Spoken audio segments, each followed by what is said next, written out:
si Maymay hindi pa rin sigurado sa kanyang desisyon. Follow your heart natin eh. Ano man desisyon mo, supportahan ka na.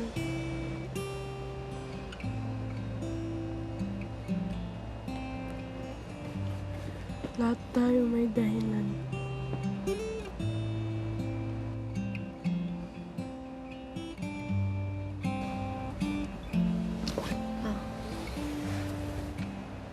Ano tayo? Ano? Pasok na tayo? Grabe to. Hindi ko alam sa kanya. Gulat ako ah. Ayan na. Ay, ayun. Buo na po yung desisyon ko na may paiwatig sa buong mundo na gusto kong magpakatotoo sa sarili ko. Good night po.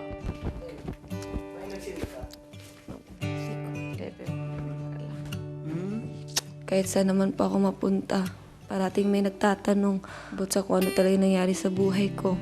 Baka po ito na po yung time para malaman po nila kung ano talaga yung mga nangyayari sa buhay ko.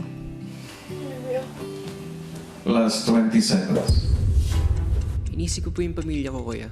Mamaya, may ma-misinterpret pa na natingin po sa amin, sa akin. Pwede kaming sabihan ng di maganda. Kasi kuya, naranasan ko na po to. Sa akin naman po, kaya ko naman po i-handle, kuya. Pero may dumating sa point na nasaktan po yung pamilya ko, yung magulang ko. Yun lang po yung ayaw ko, kuya. Once na naapektuhan po yung pamilya ko, doon na po ako maayaw, kuya. Nagpapaka-safe lang talaga. 3, 2, 1. Time is up.